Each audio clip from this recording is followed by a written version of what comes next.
네, 저희 오늘 함께 읽을 하나님 말씀 예레미야서 30장의 말씀입니다. 예레미야서 30장의 말씀을 제가 한 절, 여러분이 한 절 교독하시고 마지막 절은 합독하시겠습니다. 제가 먼저 읽겠습니다. 여호와께로부터 말씀이 예레미야에게 임하여 이르시니라.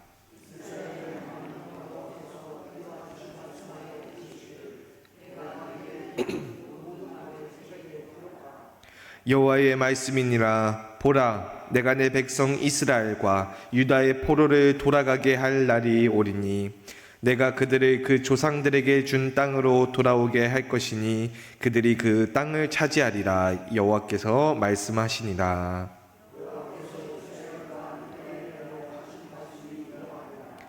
여호와께서 이와 같이 말씀하시되 우리가 무서워 떠는 자의 소리를 들으니 두려움이요 평안함이 아니로다.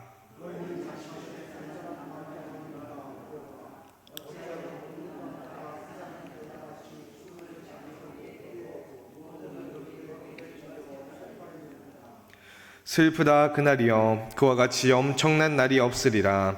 그날은 야곱의 환난의 때가 되미로다. 그러나 그가 환난에서 구하여 nem을 얻으리로다.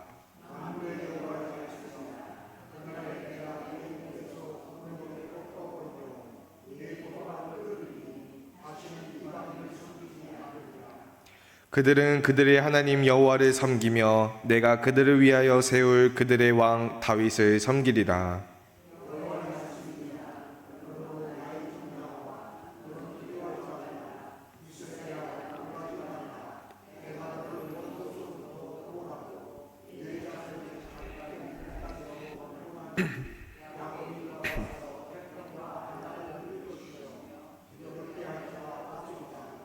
이는 여호와의 말씀이라. 내가 너와 함께 있어 너를 구원할 것이라.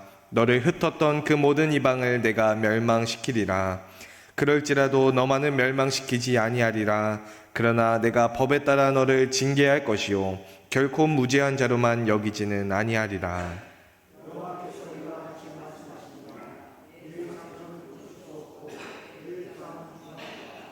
내 송사를 처리할 재판관이 없고 내 상처에는 약도 없고 처방도 없도다.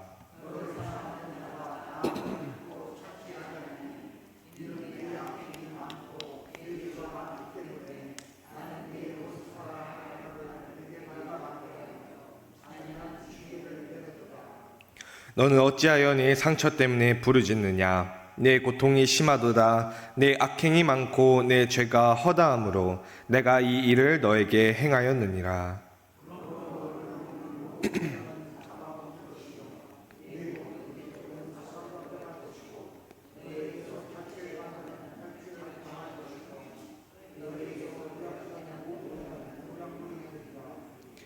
여호와의 말씀이니라. 그들이 쫓겨난 자라 하매 시온을 찾는 자가 없은즉 내가 너의 상처로부터 새 살이 돋아나게 하여 너를 고쳐주리라.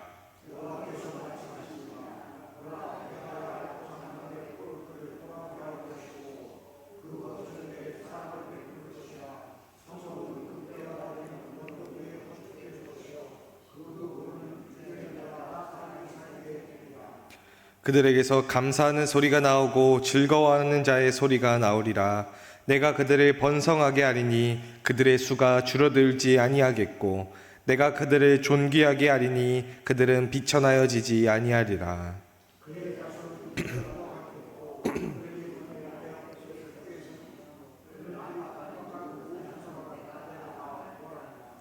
그 영도자는 그들 중에서 나올 것이요 그 통치자도 그들 중에서 나오리라. 내가 그를 가까이 오게 하리니 그가 내게 가까이 오리라.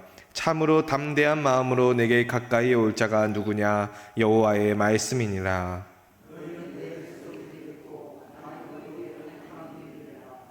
보라, 여호와의 노여움이 일어나 폭풍과 회오의 바람처럼 악인의 머리 위에서 회오리 칠 것이라. 여호와의 진노는 그의 마음에 뜻한 바를 행하여 이루기까지는 돌이키지 아니하나니 너희가 끝날에 그것을 깨달으리라. 아멘. 오늘 우리에게 주신 하나님 말씀입니다. 네, 얼마 전 주일날에 한 2주인가 3주 정도 됐을까요? 저랑 이주혜 전도사님이 교회에 와서 예배 준비를 하면서 뭐 교회 문도 열고 뭐 본당 요 조명도 켜고 또 주차장 차단기도 열고 하면서 준비를 하고 있었는데요. 저희가 오늘 뭐 할 때 있는 뭐 음악이나 뭐 방송, 방금 보셨던 PPT나 지금 카메라 이런 것들을 위해서 방송실에 있는 컴퓨터를 켜야 이제 이것들을 작동을 할 수가 있는데요. 그 얼마 전에 갑자기 저희가 컴퓨터 전원을 켜는데 전원도 아예 들어오지도 않고 막 전원이 막 들어오려다가 푸 하면서 그냥 꺼지고 또 갑자기 또 하면서 들어오려다가 푸 하면서 꺼지고 했던 그런 일이 계속 반복되고 있었던 겁니다. 저도 한번 고쳐보려고 막 하는데 잘 안 되니까 막 왜 이렇게 안 되는 거야 막 화를 내면서 제가 막 다른 것도 막 빨리빨리 만져보면서 해결하려고 했는데 그러니까 오히려 더 해결이 안 되는 거예요. 그래서 제가 그냥 한 번은 그냥 천천히 해야겠다. 급할수록 돌아가라는 말도 있으니까 그냥 천천히 한번 꼼꼼히 살펴보자. 시간 많으니까 해서 그렇게 살펴보는데 그제서야 제가 좀 부품 중에 하나가 좀 망가져 있던 것을 발견을 했습니다. 그 부품이 뭐였냐면요, 바로 램이라고 불리는 메모리 카드라고 하는 부품인데요. 제가 기념 삼아서 떼어왔습니다. 이렇게 고친 기념으로 이렇게 떼어왔는데요. 여기 보시면은 여기 네모난 여기 잘 보이실지 모르겠지만 요 조그만 네모난 검은색 상자에 SK 하이닉스라고 적혀 있는데 여러분 그 반도체 만드는 우리나라 대기업들이 뭐 반도체 만드는 거 뭐 좋은 거 만드는 것보다 싶으실 수도 있는데요. 요게 반도체입니다, 여러분. 참고로. 근데 이 메모리를 자세히 들여다보면요, 아까 그 화면에 보시면요, 저 가운데 부분에 보시면은 그 막 줄기 같은 게 막 직선 같은 게 막 뻗어 있고 꼬불꼬불 같은 그런 선들이 여기에 나 있는 것을 볼 수가 있는데요. 이것을 저희가 회로라고 이야기를 합니다. 이 회로가 간단하게 말씀드리면은 아주 작고 가는 그냥 전깃줄 같은 거라고 생각하시면 되는데요.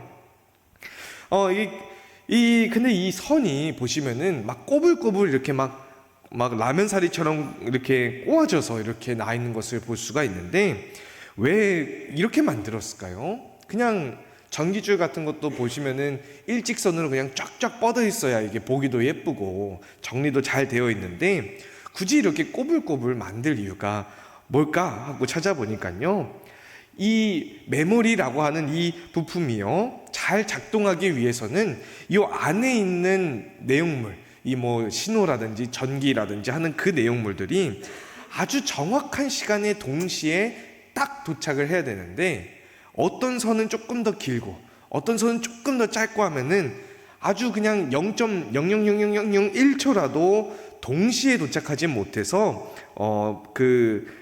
그러면 작동이 제대로 되지 않아서 정확하게 동시에 도착하는 시간을 만들기 위해서 일부러 막 꼬아서 만든다고 이야기를 합니다.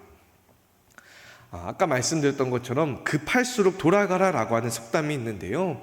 그 말이 이렇게 좀 기계에도 적용되는 걸 보면은 참 신기한 게, 저도 컴퓨터가 막 망가졌을 때는 막 급하게 막 이거 고쳐야지라고 했을 때는 오히려 잘 안 되고 천천히 뭐가 문제인지를 살펴보고 그 문제를 제거하니까 그제서야 컴퓨터를 고쳤던 게 좀 기억이 나면서요.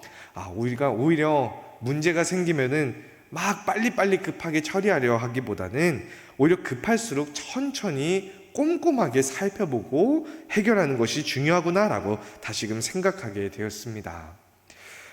저희가 지금까지 예레미야 선지자의 말씀을 통해서 계속해서 살펴보고 있는데요. 특히 오늘 본문 말씀인 30장은요. 이스라엘과 유다 왕국이 결국에는 그 죄 때문에 멸망하게 되고 바벨론으로 끌려가게 됐지만 결국엔 너희들을 하나님께서 돌아오게 하리라 라고 하는 말씀을 전하고 있습니다. 그런데 지난주 말씀처럼 그냥 하나냐가 전하는 말씀처럼 2년 안에 그냥 슉 하고 바로 빨리 돌아오는 게 아니라 바벨론에서 고통을 받은 후에야 돌아올 것이다 라고 하는 말씀을 예레미야가 오늘 전하고 있는데요.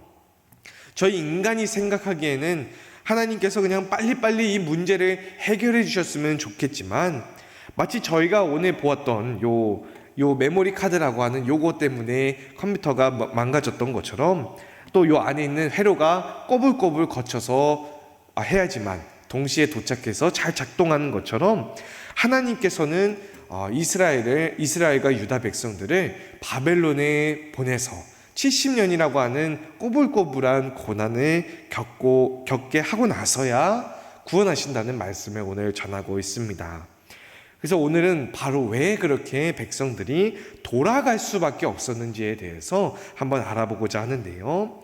먼저 1절로 2절 말씀을 한번 살펴보면요, 하나님의 말씀이 예레미야에게 임하셔서 말씀하시기를 앞으로 내가 일러주는 모든 말을 책에 기록하라라고 하나님께서 명령을 하십니다.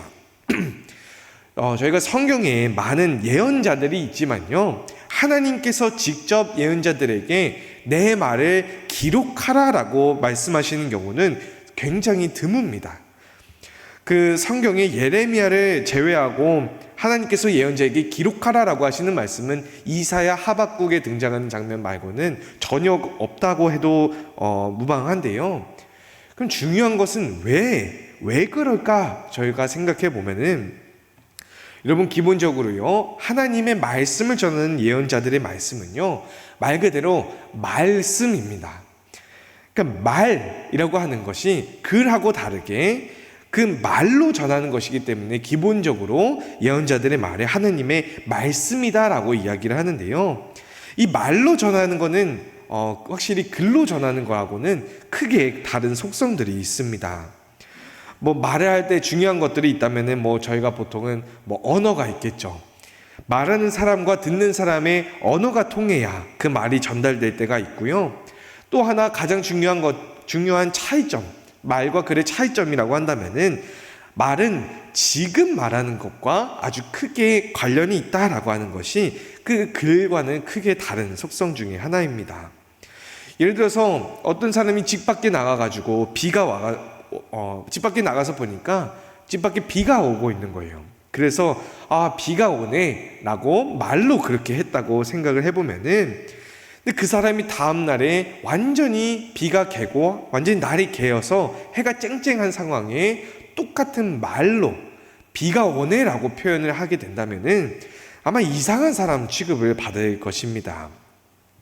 근데 만약에 그냥 비가 오네라고 SNS 같은 데다가 페이스북 이런 데다가 글을 썼다고 한다면은, 말보다도 오래 남지만은 날이 갠 상태에서 본다고 하더라도 이 사람이 전날에 비가 왔구나 라고 하는 것을 글을 통해서 알 수가 있고, 또 이 지역은 이 시기에 비가 올 수도 있구나, 그런 확률이 있구나, 그 글을 통해서 생각을 해보거나 과거의 기록을 오랫동안 보존하는 것에 따라서 이 말과 글의 의미가 다릅니다. 그래서 보통 예언자들이 전하는 말씀이 말로만 전해지는 이유는요, 바로 그 상황에 그 말씀을 전해야 됐기 때문에 보통 말로 하나님의 말씀을 전해왔습니다. 이스라엘이 멸망하는 상황, 유다가 지금 바벨론에 의해서 멸망하는 상황, 바로 그 상황 가운데에 너희들의 죄악이, 부도덕함이, 하나님을 예배하지 않고 우상을 섬김이 너희를 멸망으로 이끌었다라고 하는 그 말씀을 전해야만 했기 때문에 예언자들은 하나님의 말씀을 말로만 주로 전해왔습니다.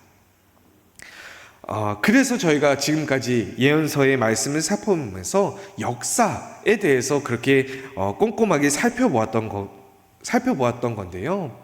그런데 오늘 말씀은 어떻습니까? 하나님께서 가서 전하라, 가서 말로 전하라 라고 하시지 않으시고 기록하라 라고 하시는 말씀은요, 오늘의 말씀이 오늘 그날에만 전해지고 끝나는 말씀이 아니기 때문에 기록하라 라고 말씀을 하십니다.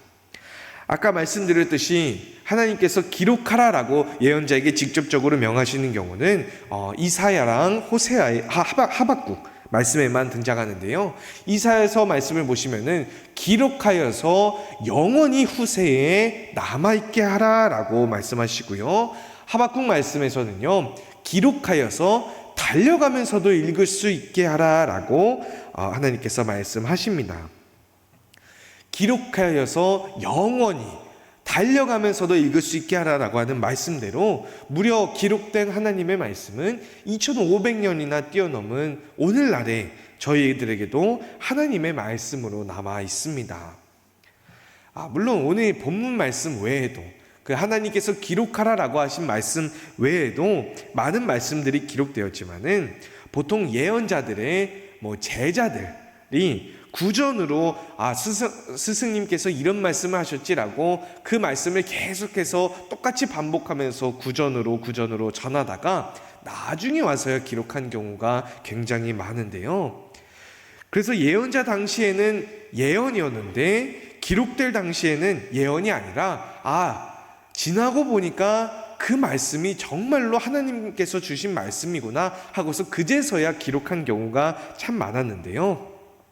그런데 오늘 하나님께서는 예레미야에게 기록하라라고 직접 말씀하시면서 예레미야는 실제로 바룩이라고 하는 전문 서기관을 통해서 36장 4절 말씀에 그 모든 말씀을 두루마리 책에 기록하게끔 했다라고 전해지고 있습니다.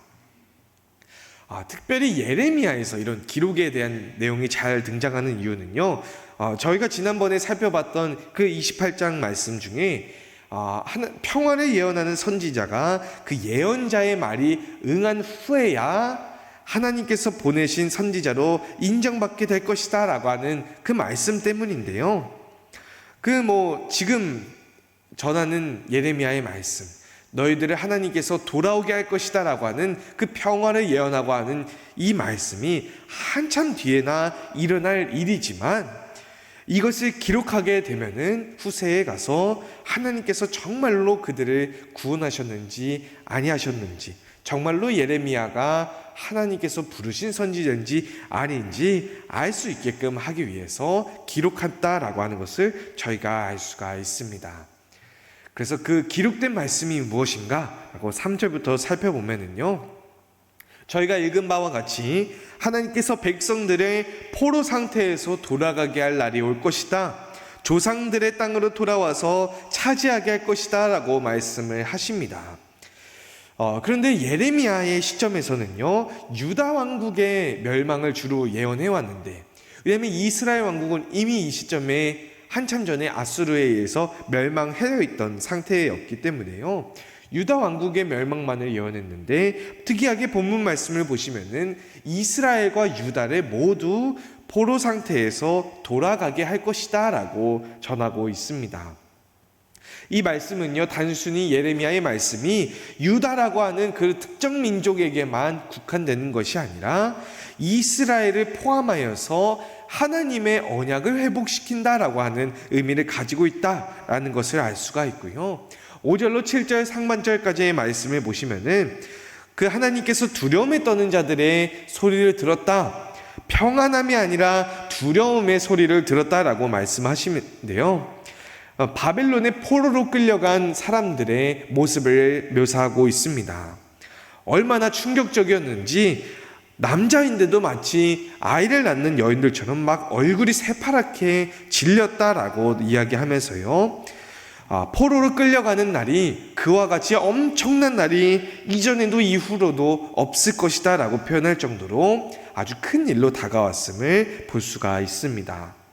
그런데 하나님께서는 바로 이어지는 말씀에 7절 하반절로부터요, 그 목에 걸려진 멍에를 꺾어버리겠다라고 하시면서 환난에서 구하여냄을 얻을 것이다 라고 말씀을 하십니다.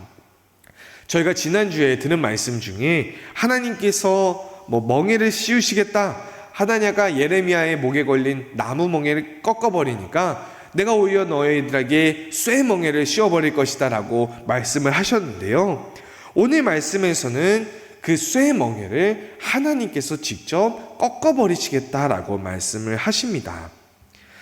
그래서 여러분, 그 쇠 멍에, 바벨론 왕의 쇠 멍에, 바벨론 왕뿐만이 아니더라도 나라와 민족에게 걸린 쇠 멍에는요, 사람이 꺾을 수 있는 것이 아니고요, 하나님께서 씌우신 것이기 때문에 하나님께서 직접 꺾으셔야만이 그 백성과 민족을 살릴 수가 있는 것입니다. 왕의 역할이 아니죠. 나라를 망하게 하고 살리게 하는 것은 왕의 역할도 아니고 대통령의 역할도 아니고 하나님께서 그 멍에를 씌우시고 꺾게 하신다라는 것입니다.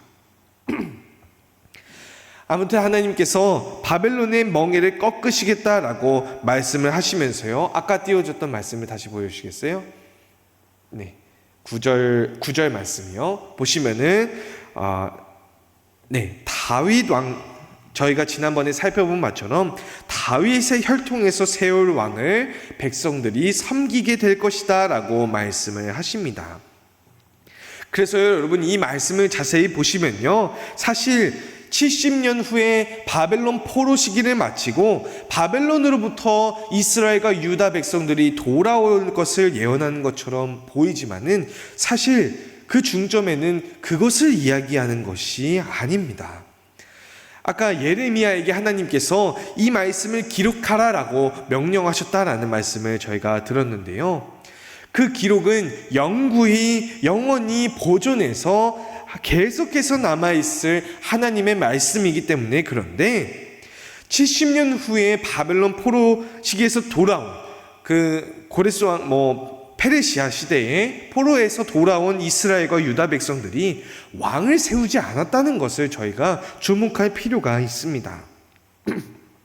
다윗의 혈통이었던 스룹바벨도요, 왕으로서가 아니라 총독으로서 백성들의 지도자로 세워졌던 것처럼 9절 말씀에 내가 그들을 위하여 세울 그들의 왕 다윗을 섬기리라 라고 하신 말씀이 바벨론 포로 시기를 상정하고 하신 말씀이 아니다라고 하는 것을 저희가 알 수가 있습니다. 그래서 진정으로 하나님께서 그 목에 걸린 멍에를 꺾어버리겠다라고 하시는 말씀은요, 바벨론 포로 시기가 아니라 예수 그리스도를 통하여서 이 땅 가운데 직접 찾아오신 하나님의 아들을 통하여서 이루어지는 영원 무궁이 이루어질 구원에 대한 말씀을 오늘 말씀을 통해서 예레미야가 예언하고 있다라고 하는 것을 저희가 볼 수가 있습니다. 하나님께서 세우신 왕으로 말미암는 구원, 다윗의 혈통을 받았지만은 다윗 왕조를 개성하지는 않은 진정한 이 땅의 주권자고 이 땅의 왕이 되시는 예수 그리스도를 통하여서 이루어지는 구원이 오늘 이 기록하라라고 하셔서 기록된 말씀을 통해서 예언된 구원이라는 것을 저희가 볼 수가 있는데요. 그 이유는요, 왜 포로가 아니라 예수님까지 거슬러 내려가는 거냐라고 살펴보면은 이 말씀이요, 단순히 그냥 포로 상태에서의 구원을 이야기하는 것이 아니라 죄로부터의 구원을 오늘 본문 말씀이 말씀하고 있기 때문입니다. 11절로 이어지는 말씀을 또 보시면요, 이 말씀이 굉장히 중요한데요, 하나님께서 내가 너를 구원할 것이다 라고 말씀하시면서 그러나 여전히 내가 이스라엘과 유다 백성들을 무죄한 자로 여기지 않겠다, 내가 너를 법에 따라서 너를 징계할 것이다 라고 하나님께서 말씀을 하십니다. 이 말씀은 바벨론의 포로로 잡혀있는 기간이요, 구원과 회복의 기간이 아니다라고 하는 것을 말씀하고 계시는 겁니다. 아까도 저희가 살펴봤을 때 평안의 목소리가 아니라 두려움에 떠는 목소리를 내가 들었다라고 하신 그 말씀처럼요, 바벨론 포로 기간은요, 평안의 시간이 아니고 두려움과 불안과 고통을 통해서 그 죄 때문에 받은 벌을 받고 있는 시간이다라고 하는 것을 알 수가 있습니다. 이어지는 말씀을 보시면요, 백성들이 고통받고 상처와 부상을 가지고 있는데 이것은 곧 그들이 하나님께 범한 죄 때문에 일어난 고통과 상처입니다. 도저히 이것을 치료할 수 있는 약도 없고 처방도 없다라고 말씀하실 정도로 그 죄가 크다라고 말씀하시면서요, 그들이 당한 고통과 고난, 그 질병이 곧 그들의 죄다라고 하는 것을 하나님께서 밝히고 계십니다. 그래서 15절 말씀을 보시면은 하나님께서 바벨론의 멍에를 씌우신 일은요, 내가 이 일을 너에게 직접 행한 것이다 라고 다시 한번 강조하시면서 그들의 부르짖는 그 고통이 그들의 죄 때문에 하나님께서 직접 내리시는 벌이다 라고 하는 것을 다시 한번 말씀하고 계십니다. 이처럼 하나님께서는요, 회복될 수 없을 만한 큰 상처, 큰 죄를 범한 백성임을 강조하시는데, 그럼 대체 뭘까요? 치료할 수 없을 만큼의 큰 상처 같은 죄라고 하시면은 이거 뭐 용서하시겠다는 건지 말겠다는 건지 도저히 하나님의 의중을 알 수가 없는데요. 대체 무슨 말씀을 하려고 하시기에 너가 죄인이다, 죄인이다 라고 하는 것을 계속 강조하시는 걸까요? 이어지는 말씀을 보시면요, 하나님께서 백성들을 회복하는 방식이 무슨 약을 덧대서 아니면은 무슨 붕대를 덧대서 하는 것이 아니라 새 살을 돋아나게 해서 고쳐주시는 방식이다라고 말씀을 하십니다. 이 말씀은 그 쇠멍에를 깨뜨리는 주체가 하나님이시다라고 하시는 말씀과 같은 맥락으로 볼 수가 있는데요. 씻을 수 없는 죄, 회복할 수 없는 상처를 회복하시는 분은 새 살을 돋아날 수 있게 하시는 하나님 한 분뿐이시다라고 하는 것을 다시 한번 강조하고 계신 것입니다. 아주 깊게 파인 상처여서 도저히 약을 쓸 수도 없는 상처에 새로운 살이 돋아나게 해서 내가 너를 고쳐주겠다라고 하나님께서 말씀하시면서요, 18절로 19절 말씀에는 예루살렘은 바벨론에 의해서 완전히 파괴되고 폐허가 됐는데 이것을 고쳤을 수가 도저히 사람으로는 고쳤을 수 있는 상태가 아니죠. 집이 조금 망가진 부분은 그 부분만 고치면 되는데 완전히 폐허가 되었을 때는 고쳐서 쓰는 것이 아닙니다. 이 말씀은요, 하나님께서 돌아올 백성들로 하여금 폐허가 된 곳 위에 완전히 새로운 성읍을 세워서 그 거처들의 사랑을 베풀 것이다 라고 말씀을 하고 계신 것인데요. 그래서 21절 말씀을 보시면요, 그 백성들 중 가운데서 영도자와 통치자가 나와서 나에게 가까이 올 자를 세울 것이다 라고 말씀하시는데요.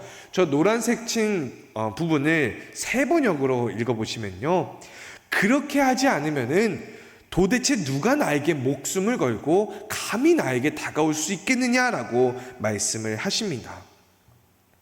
이 말씀을 통해서 여러분, 새롭게 세워질 통치자 다윗 혈통으로 세워질 새롭게 이스라엘과 유다의 왕이 될 통치자는요, 그들 중에서 세워진 사람, 그들 가운데서 세워진 인간의 지도자이긴 하지만 동시에 하나님께로 담대히 나갈 수 있는 사람이 세워질 것을 나타냅니다.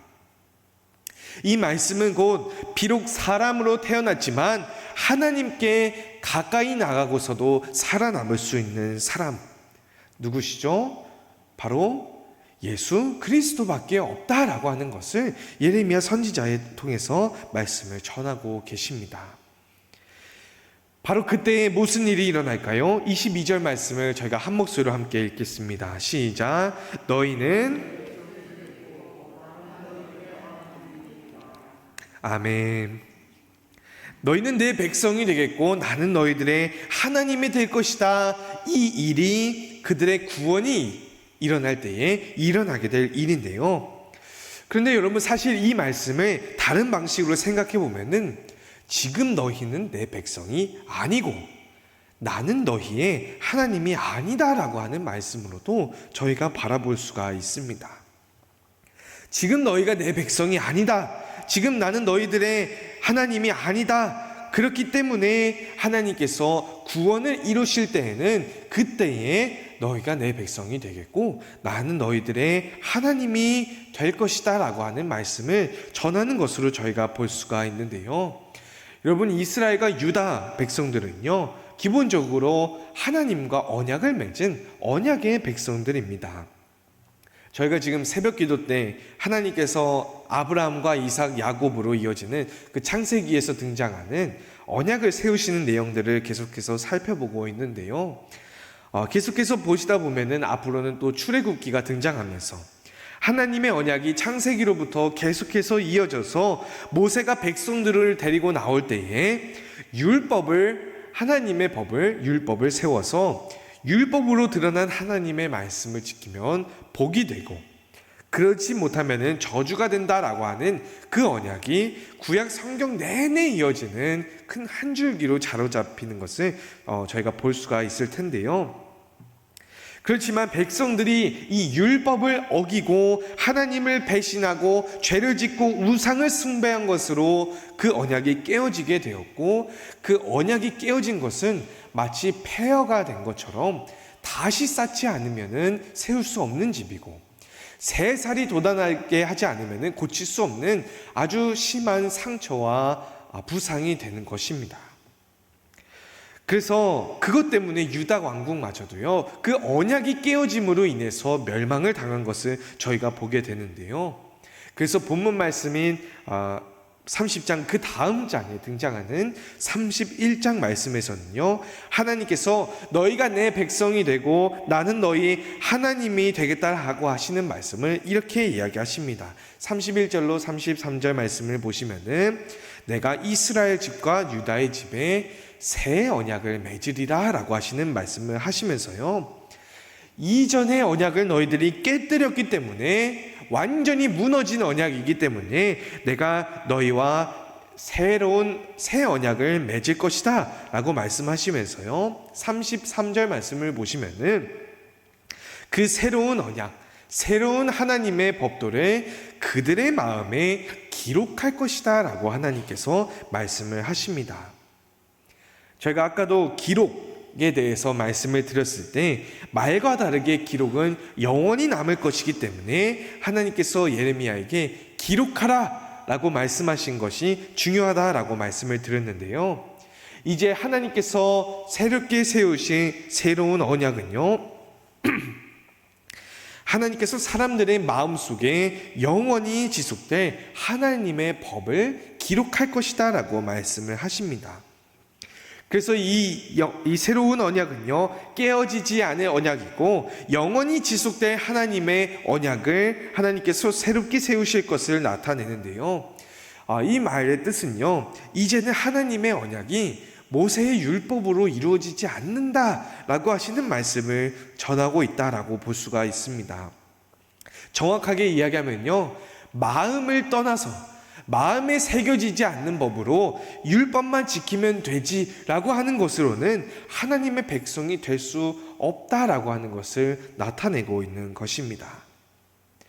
새로운 언약은요, 행위로만 드러나는 것이 아니라 마음속에 깊이 기록해서 영원히 지워지지 않을 율법을 마음에 기록한 것, 즉 믿음으로 이루어지는 언약이고 또한 구원이 될 것임을 예레미야가 선포하고 있는 것인데요. 마태복음 말씀을 보시면요, 예수님께서도 내가 율법을 완전하게 하려고 왔다라고 말씀하시면서 5장부터 7장에 있는 산상수훈 말씀을 통해서 너희가 이전까지는 모세 율법에 이렇게 하라고 들었으나 나는 너희에게 말하노니 라고 하시면서, 마음에도 없는 율법을 지키지 말고 몸과 마음이 일치된 율법, 믿음으로 행하는 믿음의 역사로 지키는 새로운 하나님의 언약을 예수님께서 말씀을 하시죠. 그것이 바로 예수님께서 말씀하시는 믿음의 역사고요, 또한 오늘 예레미야가 말씀을 통하여서 전하는 믿음의 역사입니다. 이전까지 율법은 살인하지 말라라고만 명시되어 있지만은 이스라엘과 유다 백성들은요, 살인만 안 했지, 혹은 살인을 하기도 하고 살인만 안 했지 형제 자매들을 미워하고 갈취하고 빼앗는 일을 일삼아 왔습니다. 그런데 율법은 살인하지 말라라고 명시되어 있지만은 믿음은요, 형제 자매에게 분노하는 자마다 하나님의 심판을 받게 될 것이다 라고 말씀을 하십니다. 우리의 마음속에 영원히 기록될 새로운 법, 새로운 언약은요, 믿음으로 행하는 믿음의 역사만이 죄의 포로로 사로잡힌 백성들을 구해낼 하나님의 새로운 언약이다라고 말씀이 전하고 있습니다.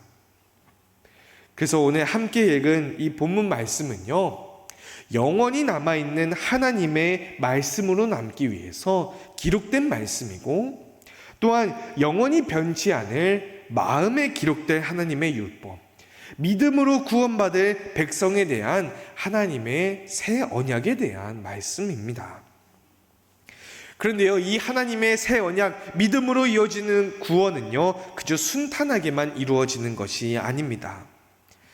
유다 백성들은 바벨론의 포로로 잡혀간 70년의 세월 동안 오랜 고통과 두려움에 떨어야만 했고요. 하나님께서 구원하시지만 즉시 구원해 주시는 것이 아니라 여전히 하나님 앞에서 죄인이고 그 죄에 대한 벌을 받아야만 하는 구원이다라고 하는 것을 저희가 보았는데요.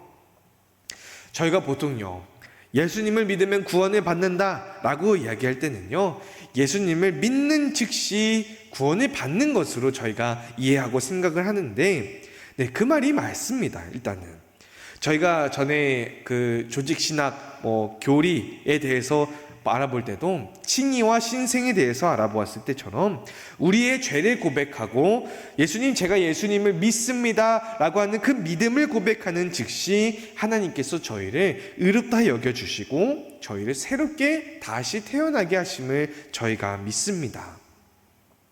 그런데 여러분요, 만약에 예수님을 믿으면 그 믿는 즉시 구원이 완성될 것이다 라고 이야기한다면 그것은 아주 틀린 말이 됩니다. 처음으로 우리가 믿음을 가지게 될 때에 저희가 받게 되는 것은요, 구원의 시작이지 끝이 아니다라고 하는 것이죠. 예수님을 믿고 하나님의 백성으로서 살아갈 수 있는 칭의와 신생을 받게 된다면은 그때부터 하나님의 백성으로서 완전한 모습이 될 때까지 달려나가는 것이, 그것이 그리스도인의 모습입니다. 그래서 여러분, 구원은요, 하나님 믿습니다 그러면은 내가 구원해 줄게 하고 띵 하는 점으로 이루어지는 구원이 아니라 하나의 저희의 삶 전체를 통해서 이루어지는 기나긴 구원의 여정이다라고 하는 것을 저희가 볼 수가 있습니다.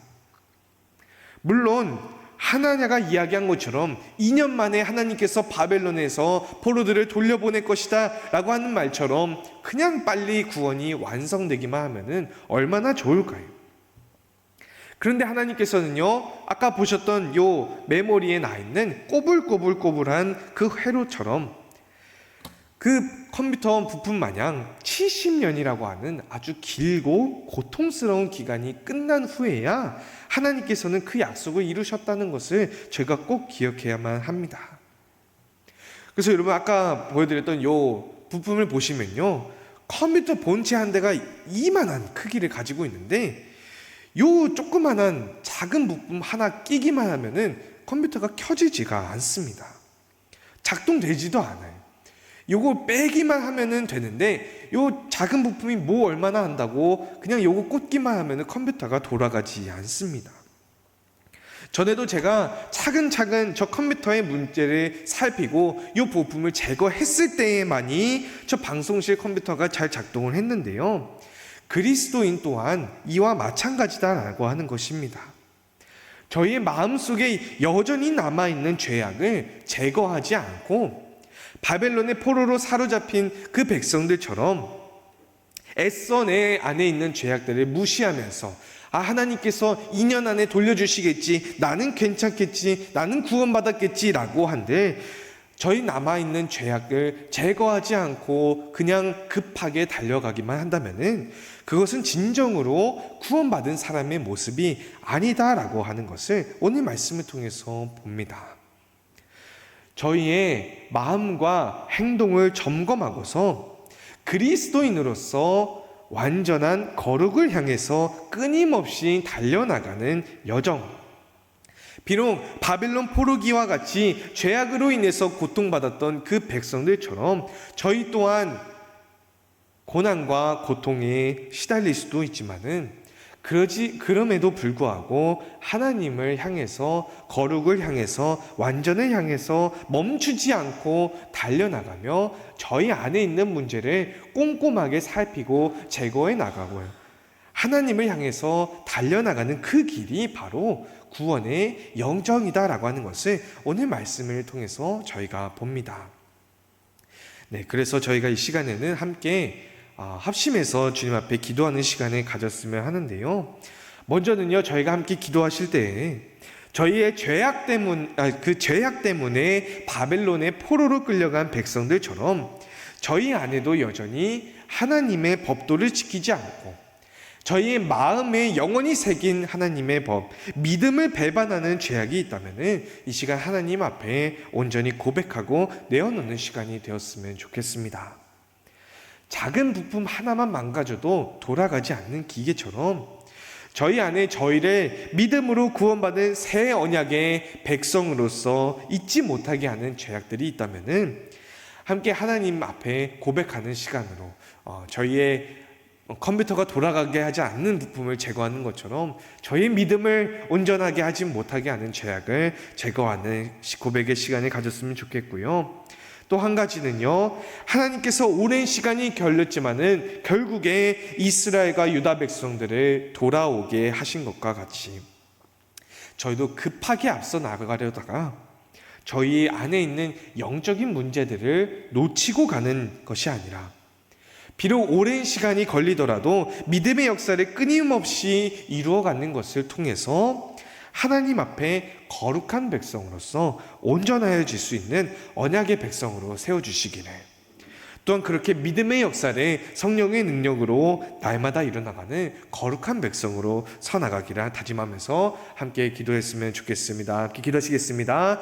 사랑이 많고 내가 충만하신 하나님 아버지, 감사합니다. 주님께서 저희를 이 땅 가운데 그리스도인으로 바로 세워주시면서 주님 저희의 죄악을 고백하게 하시며 주님께서 저희를 의롭다 여기시며 새로운 언약의 새로운 백성으로서 주님께서 세워주셨음을 주님 저희가 믿습니다. 그러나 사랑이 많고 내가 충만하신 하나님 아버지, 주님께서 저희의 마음 가운데 영원히 지워지지 않을 기록된 하나님의 법, 저희 마음 가운데 기록된 법인 믿음으로 주님 저희를 구원하셨사온데, 사랑이 많으신 하나님, 주님 저희가 저희 안에 죄악의 문제들을, 저희의 믿음을 망치는 죄악된 문제들을 해결하지 못하고 주님 급하게 달려오진 않았는지 주님 고백합니다. 사랑이 많고 내가 충만하신 하나님 아버지, 저희의 작은 것 하나, 저희의 중심을 바라보시는 하나님 앞에 주님 저희가 이 시간 저희가 얼마나 부족한 죄인인지를 저희 다시 한번 고백합니다. 우물가의 여인처럼 많고 많은 세상의 많은 사람들처럼 헛되고 헛된 것들을 찾으며 주님 앞에 갈급함을 주님의 것으로 채우지 못하고 세상의 것으로 채우며 죄악된 삶을 살아왔어요. 주님 저희가 이 시간 고백합니다. 주님 저희가 이 시간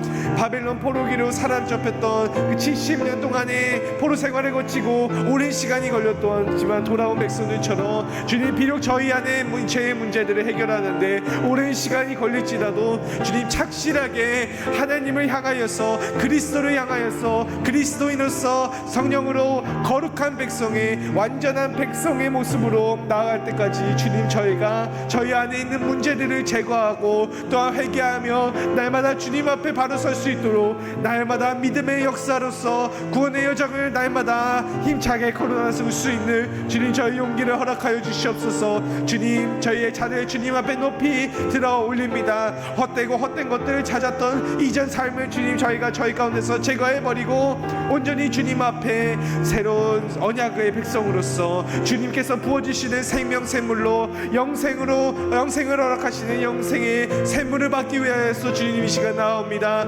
주님 성령으로 저희 가운데 저희의 삶 가운데 날마다 함께하여 주셔서 날마다 믿음을 역사를 성령의 능력으로 이루어 나가는 주님의 백성으로 저희를 바로 세워주시옵소서. 감사합니다. 주님 저희를 함께하여 주시옵소서. 주님 앞에 온전히 서는 백성으로 세워주시옵소서.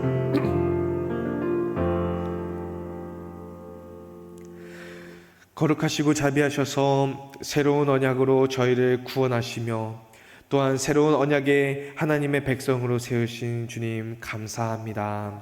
주님 저희가 저희의 마음 가운데 영원히 세워질 하나님의 법을 주님께서 기록하셔서 그렇게 믿음으로 주님께서 저희를 구원하셨으며 저희가 그 새 언약을 통하여서 하나님의 거룩한 백성으로 세워졌음을 주님 저희가 고백합니다. 그러나 사랑이 많으신 하나님, 저희가 주님 앞에서 믿음의 역사를 날마다 이뤄나가며 부끄럽지 않은 하나님의 백성으로서 믿음의 역사를 날마다 세워나가야 할진데, 저희가 바벨론의 포로로 사로잡혀간 이스라엘과 유다의 백성들처럼 얼마나 저희의 삶 가운데 죄악의 문제들을 해결하지 못하고 급하게 달려왔는지 주님 이 시간 저희의 죄악을 주님 앞에 고백합니다. 사랑이 많으신 하나님, 저희의 작은 것 하나도 주님께서 보시며 겉으로 보이는 모습보다도 저희 안에 있는 중심을 보시는 하나님 앞에 주님 저희의 죄악을 낱낱이 고백하오니 주님 저희 이 연약한 백성을 주님께서 불쌍히 여겨주시며 또한 그리스도의 보혈로 다시 한번 저희를 주님 깨끗게 하여 주시옵소서. 사랑이 많으신 하나님, 비록 70년이라고 하는 오랜 기간이 걸려서 돌아왔지만 주님께서 이스라엘과 유다 백성들을 다시 한번 구원하시며 새로운 언약의 백성으로 다시금 세우고자 하셨던 바와 같이 주님 저희 가운데 있는 죄악의 문제들을 저희가 급하게 치고 나가며 무시하며 애써 무시하며 달려나가는 것이 아니라 정말 하나님 앞에서 주님 그리스도인의 모습으로서 거룩한 백성으로서 온전한 하나님의 백성으로서 달려가 나가는 그 길 가운데 꼼꼼하게 저희의 삶을 점검하면서 저희 안에 있는 잘못된 모습들을 제거하며 또한 주님께서 보여주시는 그 완전을 향하여서 날마다 믿음의 역사를 성령의 능력으로 일어나가는 저희들로 세워주시옵소서.